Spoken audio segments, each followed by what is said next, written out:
Nizamabad Lok Sabha segment.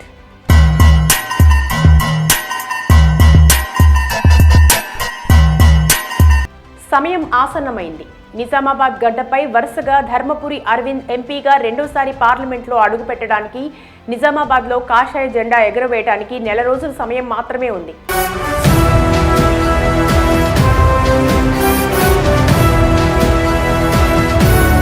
ఎన్నికల voting ప్రక్రియ జరగడమే ఆలస్యం.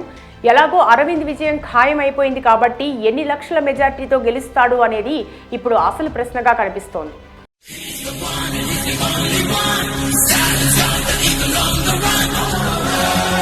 ఇప్పటి వరకు స్వతంత్రం వచ్చిన తర్వాత నిజామాబాద్ చరిత్ర చూసుకుంటే ఇప్పటి వరకు 17 సార్లు లోక్సభ ఎన్నికలు జరగగా 12 సార్లు దాదాపు 60 సంవత్సరాల పాటు కాంగ్రెస్ ప్రభుత్వం ఇక్కడ అధికారంలో ఉంది. మధ్యలో కాంగ్రెస్ అభ్యర్థులు కాకుండా 1967వ సంవత్సరంలో స్వతంత్ర అభ్యర్థిగా పోటీ చేసి ఎం నారాయణ రెడ్డి గారు 1991, 98, 99లో టీడీపీ అభ్యర్థి గంగారెడ్డి ఎంపీగా పనిచేశారు. మళ్ళీ 2014లో తెరాస ఎంపీగా కవిత గెలవగా బీజేపీ అభ్యర్థి అరవింద్ 2019 ఎలక్షన్స్లో గెలిచారు. ప్రస్తుత నిజామాబాద్ లోక్సభ నియోజకవర్గ సెగ్మెంట్లో చూసుకుంటే 16 లక్షలకు పైగా ఓటర్లు ఉండగా ఈ ఎలక్షన్స్లో ధర్మపురి అరవింద్ సగానికి పైగా భారీ మెజార్టీ ఓట్లతో గెలుపొందబోతున్నాడని రాజకీయ విశ్లేషకులు అంటున్నారు.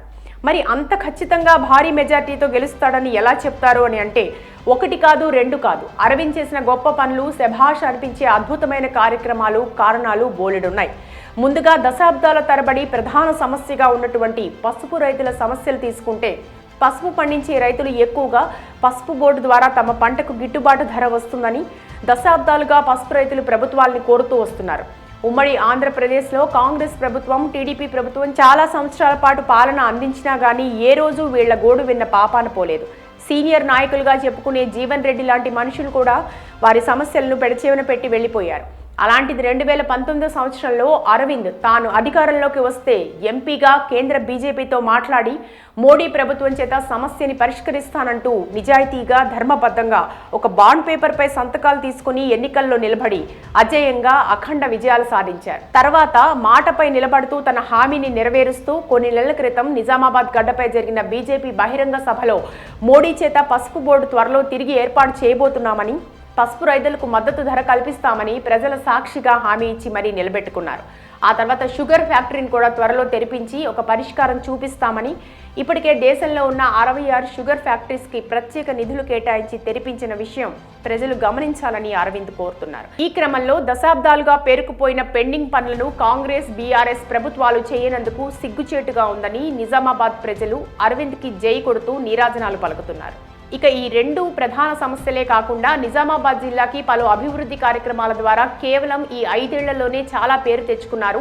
అందులో 167 కోట్ల ఖర్చుతో 10,000కు పైగా ఇళ్లని మంజూరు చేయగా అందులో ఇప్పటికే 6,000కు పైగా ఇళ్లను పూర్తి చేశారు. దీనికోసం 104 కోట్ల రూపాయలను కేటాయించారు.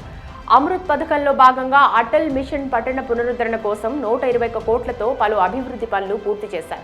అమృతం 2.0లో భాగంగా 636 కోట్లతో పార్లమెంట్ నియోజకవర్గ పరిధిలో పలు అభివృద్ధి పనులకు ప్రణాళికలు రూపొందించారు.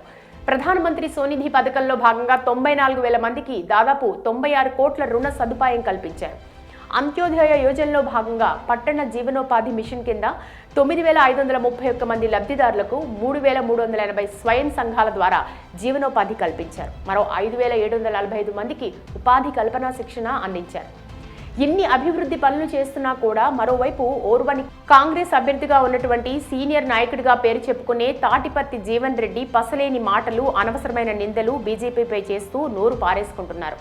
40 ఏళ్ల రాజకీయ ప్రస్థానంలో ఆయన నిజామాబాద్ జిల్లాకు చేసింది ఏమీ లేకపోగా అనవసరమైన వ్యాఖ్యలు ఎందుకు చేస్తున్నారో ఆయనకు కూడా అర్థం కానట్టుంది. స్వతంత్రం వచ్చిన తర్వాత 60 ఏళ్ల కాంగ్రెస్ పాలనలో పసుపు బోర్డు, చక్కెర ఫ్యాక్టరీ సమస్యలు ఎందుకు తీర్చలేదో ప్రజలు నిలదీస్తున్నారు.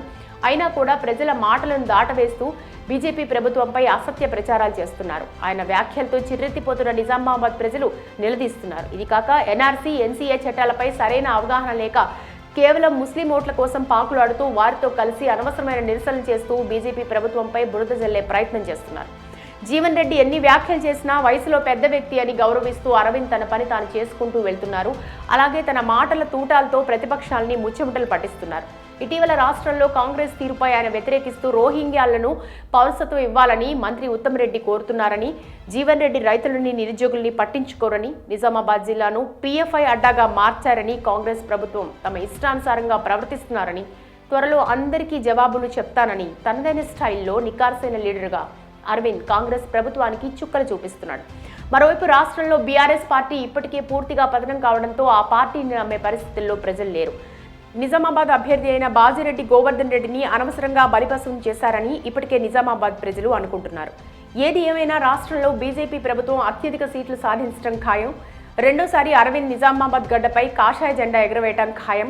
శుభ సూచికంగా భావించే పసుపుని అక్కడి పసుపు రైతులు సంతోషంగా వ్యాపారం చేసుకునేటట్టు మార్పు మొదలైంది కాబట్టి ఆ మార్పు తీసుకొచ్చినటువంటి ధర్మపురి అరవింద్ అధికారికంగా గెలిపే తరువాయి కొన్ని రోజులు మాత్రమే ఓట్ల జాతరకి ఆలస్యం ఉంది. అంతే తప్ప ఇప్పటికే అతని గెలుపు నిజామాబాద్ గడ్డపై ఏకగ్రీవం అయిందని 100% ఖచ్చితంగా చెప్పుకోవచ్చు.